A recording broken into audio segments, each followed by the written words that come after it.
How could one city warehouse hide enough poison to wipe out an entire metropolitan region? That chilling question rocked Seattle when federal agents operating under the newly intensified Operation Take Back America raided what appeared to be an ordinary waterfront facility in early 2025. Inside, they found nearly 7 million lethal doses of fentanyl, an arsenal of synthetic death powerful enough to erase every living soul in the Puget Sound. This was no routine bust. Intelligence later confirmed that the raid was the culmination of a 2-year infiltration led by the FBI targeting one of the Sinaloa cartel's most secretive logistics cells. Investigators described the discovery as a Trojan horse operation, narcotics hidden in plain sight, buried inside shipments of fruit electronics or building materials. It was a method so mundane that even experienced customs inspectors might have missed it. It's the invisibility that makes it lethal, a former DEA supervisor told Reuters in a recent interview. The seized trucks were more than just vehicles, they were arteries feeding a cross-border supply chain stretching from Sinaloa through California into Washington state. Analysts at Defense News later compared the logistical precision of the operation to a military campaign, coordinated, compartmentalized, and resilient. These weren't small dealers improvising distribution, they were strategic planners managing transnational logistics worth hundreds of millions of dollars. What truly startled federal agents was how deeply the cartel had embedded itself into American infrastructure. For years, the Pacific Northwest was considered a secondary drug corridor compared to the southwest border, but the explosion of fentanyl deaths, more than 3,400 in King County alone, proved otherwise. Homeland Security officials confirmed in late 2025 that the region had become one of the fastest growing hubs for synthetic narcotics in the entire United States, surpassing parts of California and Texas. As part of President Trump's Counter-Cartel directive, the FBI's Seattle division deployed new digital forensics tools and satellite imagery provided by the Department of Defense to trace the truck's routes. These technologies, once used to track insurgent supply lines overseas, were now turned inward against criminal networks inside U.S. borders. And they worked. The digital trail led investigators to a chain of warehouses stretching from Everett to Tacoma, exposing how the Sinaloa cartel moved industrial-scale narcotics under America's nose. Behind the numbers lies an even darker truth. Each seized brick represented thousands of lost lives, and each truckload carried the same destructive potential as a weapon of mass casualty. Western analysts now refer to fentanyl as a chemical invasion, not in metaphor, but in measurable death tolls. According to the BBC, synthetic opioids now kill more Americans annually than car accidents and gun violence combined.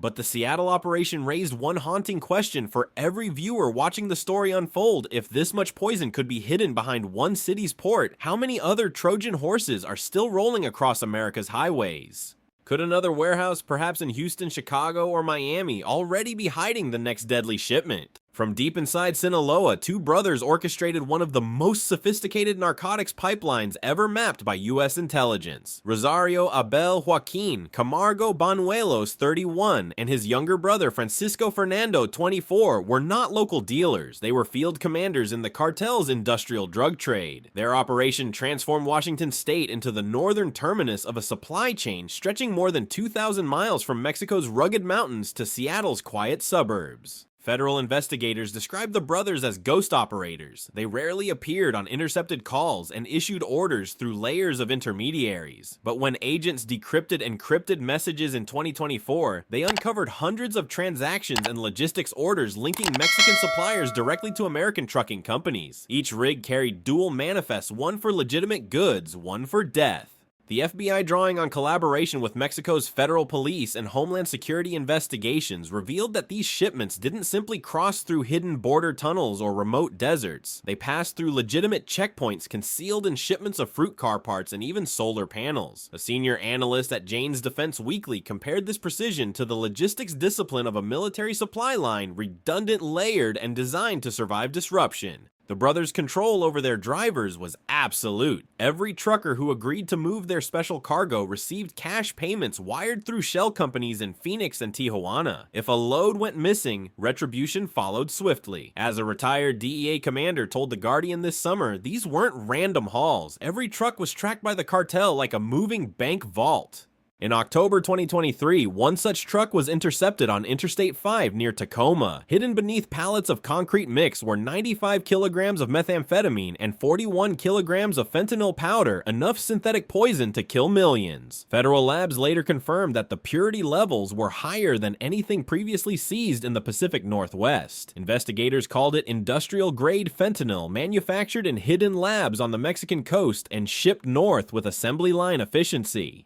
That bust cracked open the brothers' empire. Within weeks, agents uncovered related warehouses in Everett Shoreline and Whidbey Island. Inside were coded ledgers, encrypted phones, and sealed bricks of fentanyl stamped with a swastika, the cartel's internal mark for high-purity product. This branding, according to intelligence analysts, was both psychological and logistical, a signal to dealers and a warning to rivals. By early 2025, the network had evolved into a shadow economy. Money moved through cryptocurrency wallets, digital laundering platforms, and cross-border wire transfers disguised as auto parts payments. A forensic accountant for the Department of Justice told BBC News that each dollar was cleaned 3 times, once in Mexico, once in Arizona, and once in Washington before it disappeared. Yet for all the sophistication, the brothers' empire was fragile. Once the first truck fell, the dominoes followed. Wiretaps caught redistributors begging for new shipments that never came. Stash houses stood abandoned with leftover supplies. Still, the human toll remained staggering, over 3,400 confirmed fentanyl-related deaths in Washington within 2 years, and a state still reeling from the invisible war waged across its highways. The arrests of their American operatives would come later, but by then the question echoing through the FBI command centers was no longer who the Camargo brothers were, it was how many more like them exist. If Washington's drug arteries could be mapped so precisely, how many hidden pipelines still pump poison through the rest of America's veins? While federal agents hunted cartel masterminds, the real war unfolded in Seattle's streets, in homeless encampments, alleyways, and the narrow corridors of the International District. What the FBI uncovered next exposed the human face of the crisis, a network of small crews feeding on desperation, turning poverty into profit and addiction into control.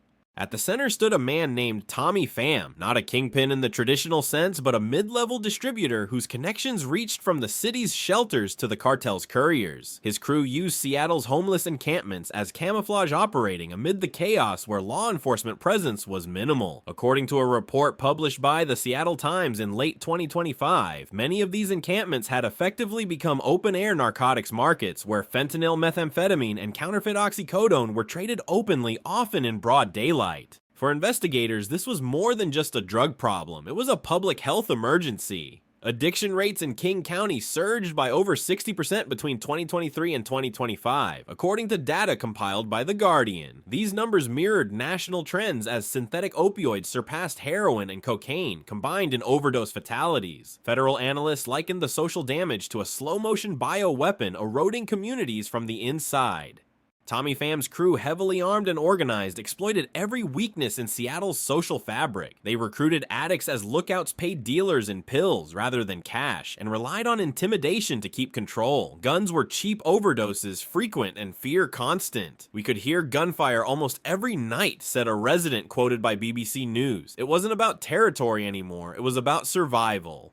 Wiretaps later revealed how deeply the local crew was integrated into the broader cartel operation. Every week, coded calls connected Pham's phones to middlemen in Tacoma, who in turn relayed updates to Sinaloa-based contacts. Through these chains, Seattle's local dealers were effectively employees in a global corporation of crime. As one Homeland Security agent noted, they weren't street hustlers, they were franchise operators in a multinational system. When the FBI finally moved in, the scale stunned even seasoned investigators. 23 kilograms of synthetic powder were recovered alongside 17 firearms and large sums of cash hidden inside makeshift shelters. That single haul represented over 1.7 million potential fatal doses, more than the entire population of Seattle. Yet despite these victories, the deeper question remained: could dismantling one crew change anything in a city so deeply saturated? Economically, the damage was measurable. Local hospitals reported more than $290 million in combined emergency care costs linked to opioid overdoses since 2023. Seattle police told Reuters that the city's narcotics-related crimes now accounted for nearly one-third of all violent incidents in the downtown area. The crisis wasn't confined to addicts. It touched business owners, families, and schools. And while law enforcement cleared one district, another emerged just blocks away. The problem was no longer just law enforcement, it was urban policy, poverty, and public paralysis. Experts from Johns Hopkins University warned that unless prevention and enforcement were synchronized, America's urban centers could collapse under the weight of their own synthetic epidemics.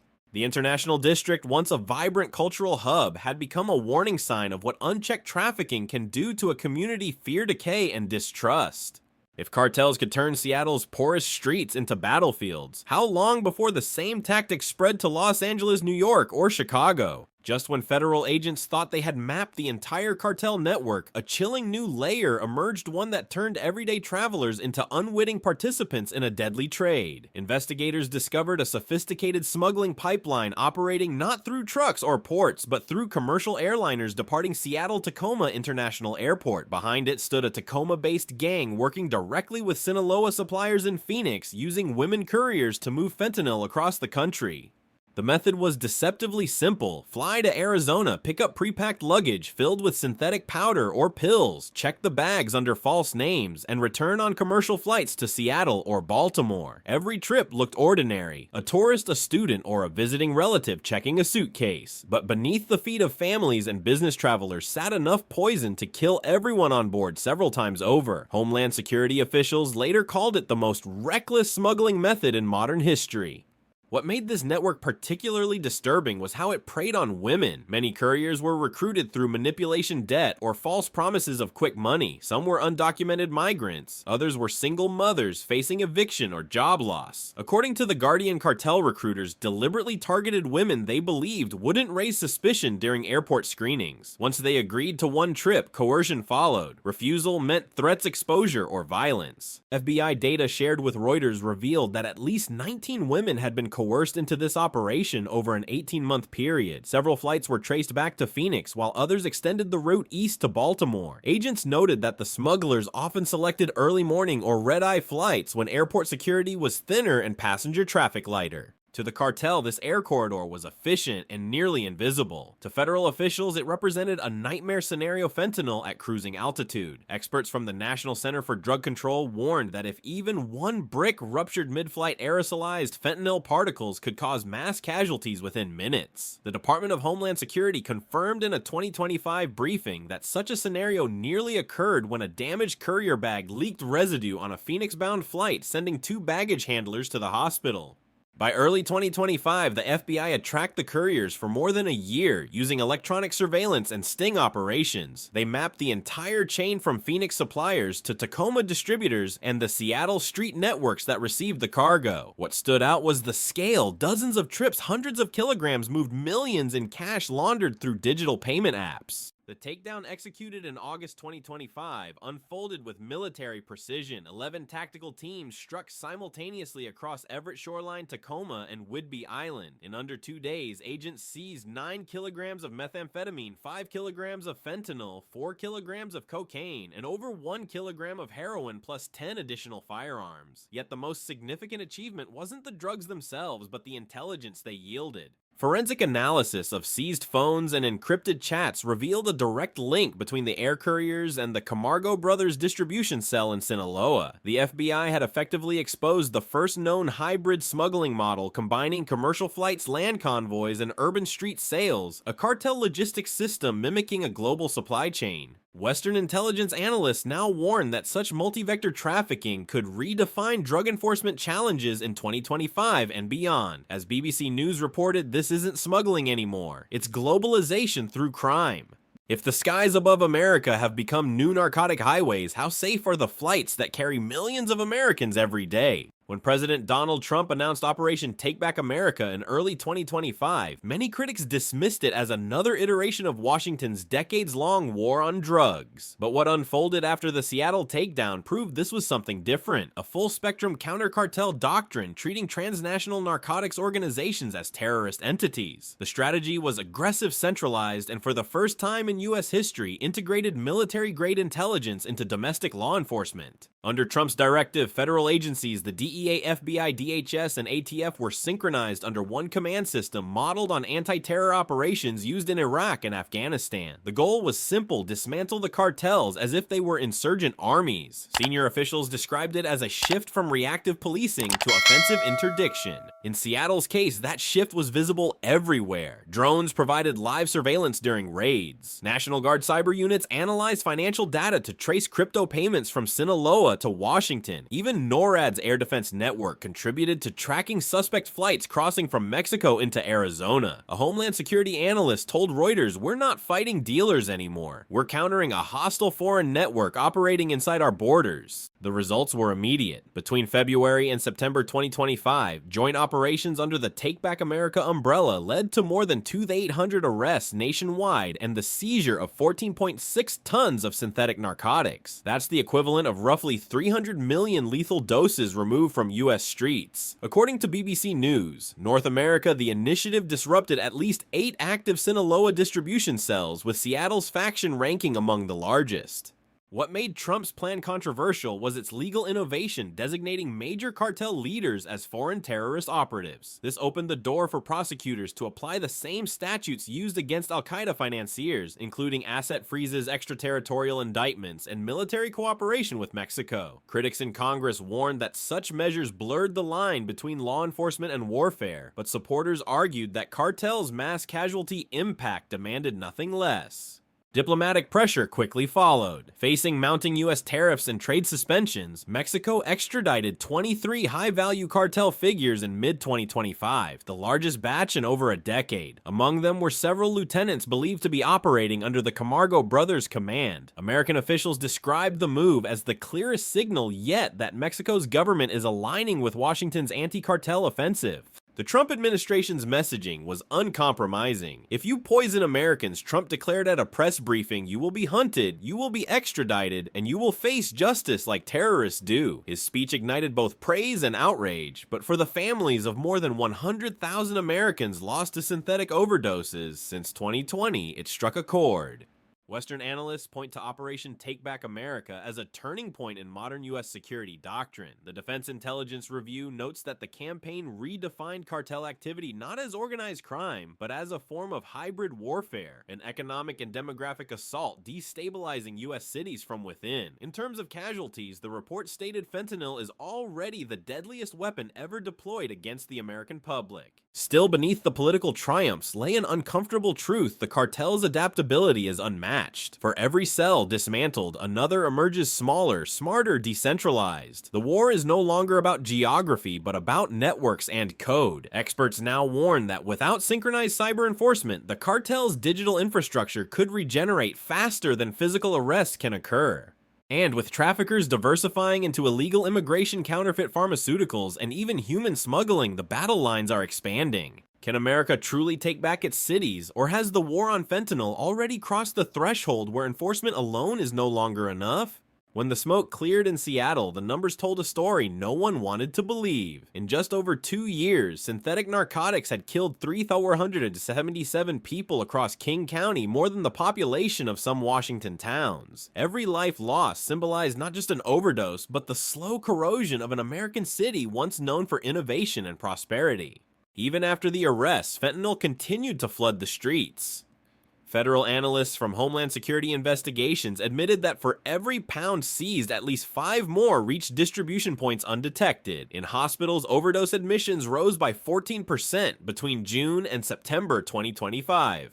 The King County Medical Examiner's Office reported a grim new reality: morgues exceeding capacity twice that summer. "We're not treating this as a wave anymore," one health official told Reuters. "It's a permanent tide." The social and economic damage went beyond addiction. Local businesses in the International District reported up to 40% losses due to security concerns, while schools in South Seattle began emergency counseling programs for children orphaned by overdoses. The Guardian described it as a city in quiet collapse, resilient in name but breaking beneath the surface.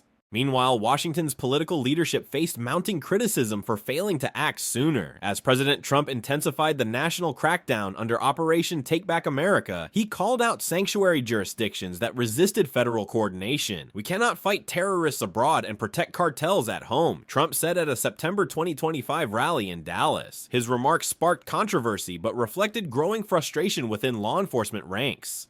Analysts now recognize the Seattle bust as a watershed moment, not just for drug enforcement, but for American domestic security. The data uncovered during the raids revealed cartel penetration into U.S. logistics, finance, and even political spheres. Former FBI Deputy Director Paul Abate told BBC News that the cartel's infiltration exceeded what most agencies imagined possible. "It's not a border issue anymore, it's a national security issue." At the strategic level, the U.S. has begun treating fentanyl deaths the same way it measures battlefield casualties. Defense strategists argue that the synthetic drug crisis is the equivalent of a low-intensity conflict with over 100,000 fatalities nationwide since 2020, more than double the number of Americans killed in Iraq and Afghanistan combined. "It's asymmetric warfare through chemistry," said Dr. Andrew Klein, a counter-narcotics expert quoted by DW News. But despite the political rhetoric, the reality on the ground remains dire. While agencies dismantle cartel hubs, the cartels themselves evolve. New cells are already emerging along the southern border, leveraging AI-based encryption and cryptocurrency laundering to move product faster than traditional enforcement can respond. Defense News reported in October 2025 that cartel laboratories in northern Mexico are now using drones to transport micro batches across the border, bypassing highway interdictions entirely.